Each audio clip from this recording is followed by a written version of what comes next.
is going to be evaluating. John, can you read us Ron's goals for the speech? Ron's objectives: number 1, to begin speaking before an audience. Number 2, to discover speaking skills that Ron already has and skills that need some attention. Timer, standard timing, 4 to 6 minutes.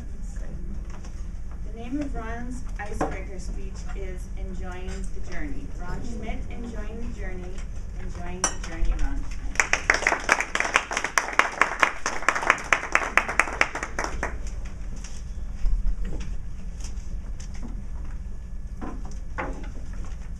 My fellow Toastmasters, it was the second time today and the fourth time this week that it had happened. The deafening roar in my ears, the pressure in my chest, and the thump, thump, thump heard over the roar. The vibrations of everything around me, and just as quickly as it started, the thump, thump, thump disappeared. And all that was left was a soft roar and the feeling of leaving the earth. The peace and calm returns.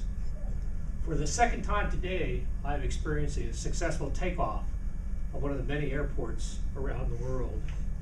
My next landing should be my last of the day, and I thank God that one of the most dangerous parts of my journey is over with. And I look forward to a new adventure today. This is part of my life and part of who I am today. I love the adventure. I love to travel, even with all the nonsense that Virginia had talked about a couple weeks ago in her speech. How did I get this gift of love of travel and flight? Well, I was born in a very small town called Hayhira, Georgia. That's right, go ahead and laugh. Hayhira, Georgia, small tobacco town in Georgia. It still is that way today. And before I knew about this world, my father was transferred to a place called Cape Canaveral, Florida. And space travel wasn't as routine as it is today. Cape Canaveral was full of awe. I can remember my father taking us out to the Cape just to watch rockets take off and wait for hours just to see that event. We later went into jet fighters and we moved to Lexington Park, Maryland, where as a child I could sit out and watch land-based catapult systems push aircraft off the ground in seconds. And then the ultimate journey, moving to Edwards Air Force Base in California, where every type of experimental aircraft you could find was there. I can remember sitting out on the runway and watching all kinds of aircraft that many people never got to take a look at, watching them take off and land in their experimental phases. I was hooked. That was when my dream of becoming a pilot took hold, and I started reading all about planes and how they flew. I dreamed of traveling the world. My dream was dashed when I was a junior in high school.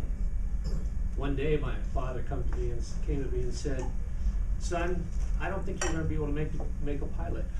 I said, "Your grades in school are pretty bad.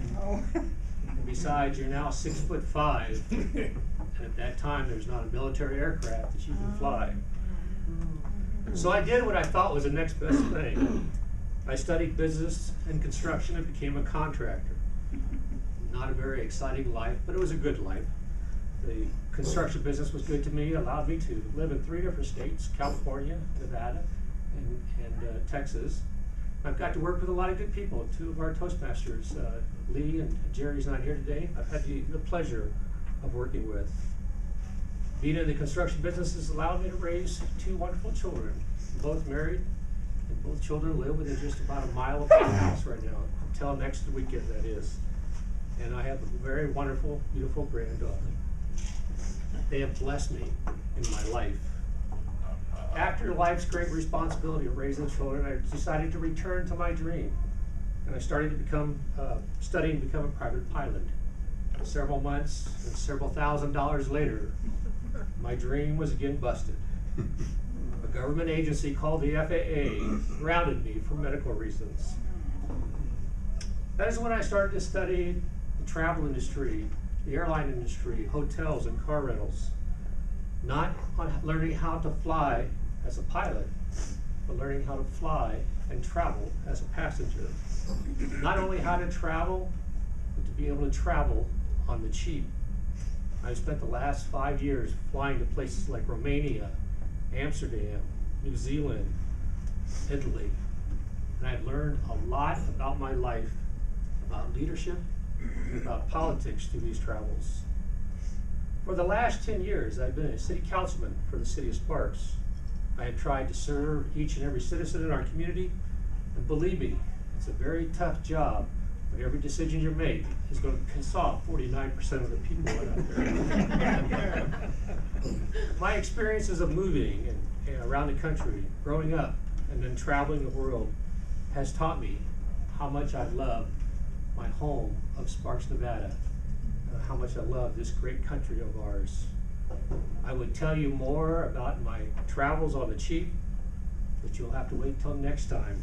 And oh, by the way, I wrote this speech at 36,000 feet this weekend, flying to Madrid. See you in the sky.